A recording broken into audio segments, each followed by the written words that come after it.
Hello, this is Erin from Bridgeville and South Bay Township Libraries. Today, I'm going to show you how to make a sugar scrub.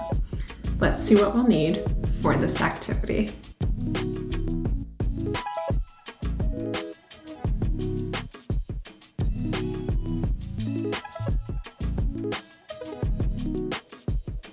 So we're going to start off with our sugar, and then to that I'm going to add 9 tablespoons of coconut oil, and from there I'm going to take a fork and just mash it all together.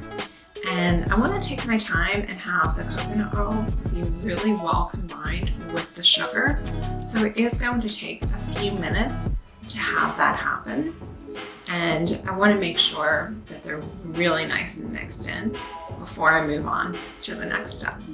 So I'll go ahead and do that now. So I have my sugar and coconut oil nice and mixed together. I don't have any loose sugar left. It's all been fully incorporated. So I'm going to move on to adding in my sweet almond oil.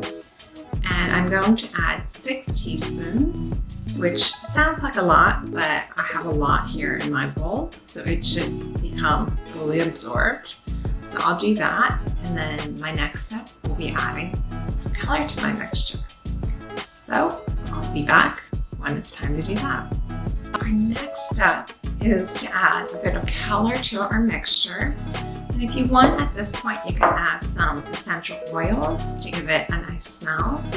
So I'm just going to use some food coloring.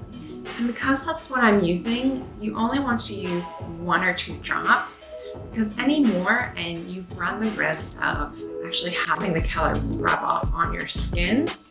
So I'll just add it in. And then I'm going to take my fork and just give it a mix through.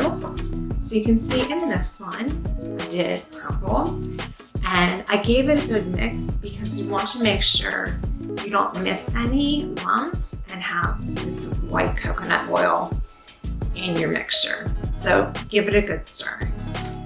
And I'll do that, and then our next step will be our last step, which is layering it in our jars. And you can get really creative at that point. So I'll go ahead and mix this in, and then we'll move on. So here I have filled a couple jars, and I put the mix in a couple different ways. So this makes about 3 4-ounce jars worth. You can absolutely use a bigger jar if you want. When you prepare your jar, you want to make sure it is clean and dry before you put your sugar scrub inside. And you can just go ahead and layer it in however you want. And that's the end of our project. So thank you for tuning in, and have a great day, everyone.